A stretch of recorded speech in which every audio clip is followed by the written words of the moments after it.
maritime security, the threat is changing, from piracy to a broader spectrum of threats, including waterborne IED.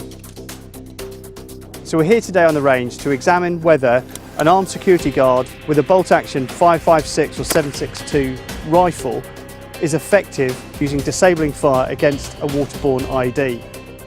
An armed security contractor facing the waterborne IED threat has a number of different complex challenges facing them. The first is it's very difficult to tell the difference between the good guys and the bad guys.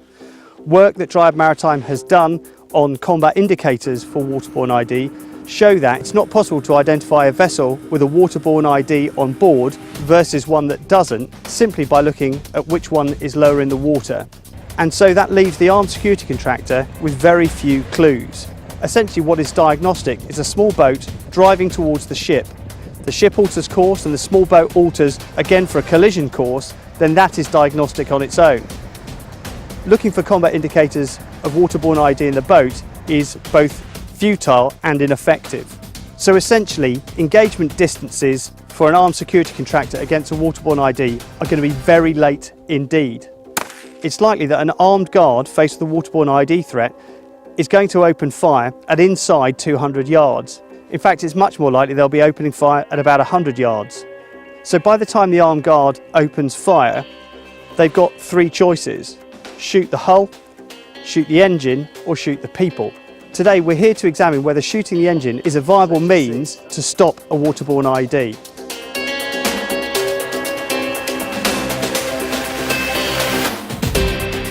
That area is fairly soft, the front area is very soft, right in the middle with the crank. Obviously that's the bit you're trying to stop rotating, but we're assuming if you shoot in the front cylinder, any debris that goes in there, if that stops the piston, stops the crank and the engine stops running. So that's a hard area, that's relatively soft, and that's relatively soft at the front. You've never been under fire when you've been racing the hill coast? No, I've been under a lot of pressure, but I've never been under fire, that's for sure. We've blown them up by abuse on racing where lack of oil or lack of coolant, or you just over revved it and bent a conrod or threw something out the side. It'll be very interesting to see how much damage the actual bullets will cause on purpose, basically, because I never did it on purpose. I just did it because I was in a hurry. So this will be very interesting to find out what's going to happen. So will the weapons in theatre stop an outboard engine? The calibres of weapon in the high-risk area are 7.62 and 5.56. One of the theories is that the round will enter the cowling and split apart. And whilst the round won't enter the engine block and disrupt it, the fragmentation may damage parts of the fuel system and then stop the engine. The technique of shooting engines is common practice in vehicle checkpoints.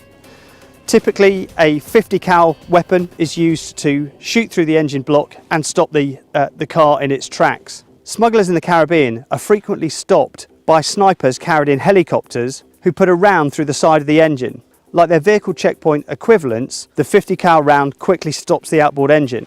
Some critics of the technique suggest that a 5.56 or 7.62 round isn't enough to penetrate an engine block and stop an engine.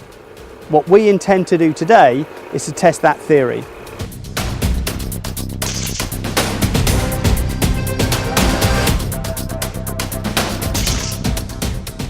Okay, so that's been diagnostic for us. The theory that a round would enter the cowling, split apart, and that was what would do the damage to the fuel system is busted. It would appear that the round passes clean through, and any marks on the card are low energy from the GRP. Our engineer's opinion is that that is not enough to split the fuel system or to stop the engine. So the principal mechanism we can see here will be the round passing through some significant part of the engine. So the next step for us is to take a dead engine, take a shot at it and see if we get penetration through any significant part. To start with, we're going to use a 10 horsepower engine and see what success we have there. Once we've looked on a small scale, we can then scale up to a larger running engine.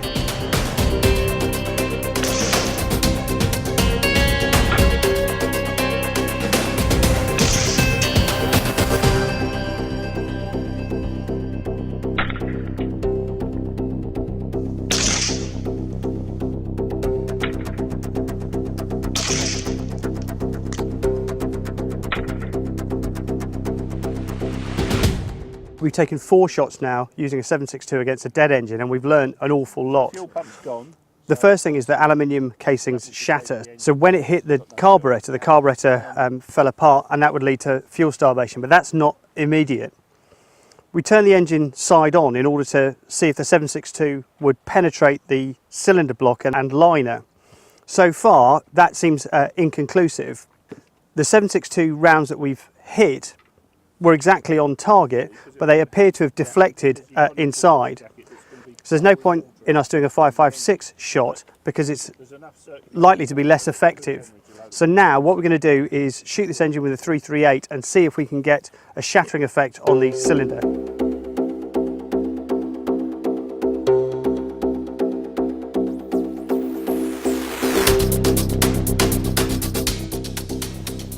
I can read the part number on the piston. It still looks all right. You can order another one. Yeah, it looks absolutely fine. We can put it in through this hole. Is it? And this one up here literally is just shredded it, cracked the cylinder clean in half. So it would appear that there are different categories of damage to the engine. There's catastrophic mechanical damage where you disrupt a cylinder, a piston or the crankshaft, and that would lead to the engine dying immediately. The other system that you could damage which would cause an immediate stopping of the engine is the electrical system. So the 7.62 is capable of damaging the cooling system, the fuel system, or for an immediate stop, the electrical system, but doesn't look like it's got the punch to mechanically disrupt a piston, a cylinder or the crankshaft.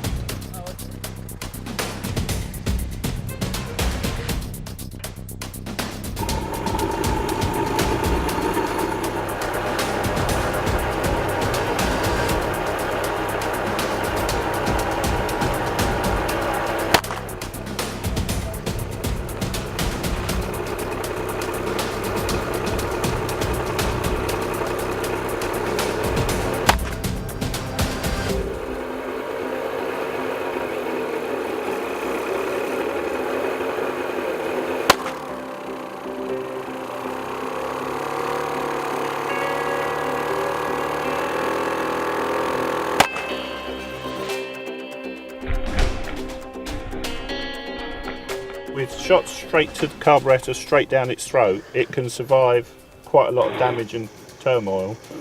I'm suggesting it's not a decision. We do a post-mortem on this, Yep. So we take it apart and find out why it stopped. We've got good evidence on how long it took. We've got the film of it taking the rounds, and we know how many rounds it took. It would be quite good to isolate this now and then conduct a post-mortem, Yep. and then use the other engine to do the other bits and pieces on.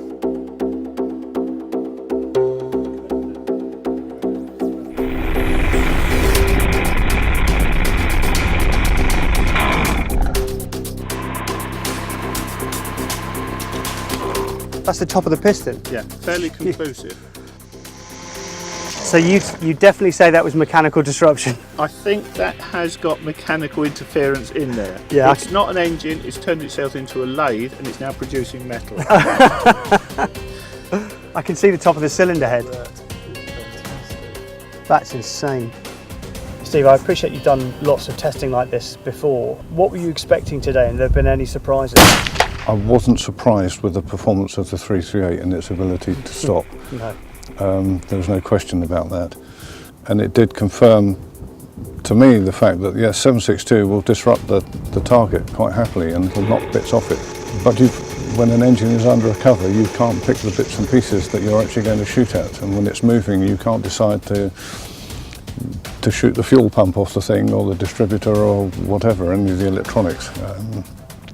Which makes it very difficult. You can't guarantee that anything is going to happen. With this, you can be virtually anywhere within the certain area in the middle of that cowling, the engine cover, and it will stop the engine. So is it the wrong assumption that a technique designed for a 50 cal is being used for a 7.62 just because that's what you happen to have?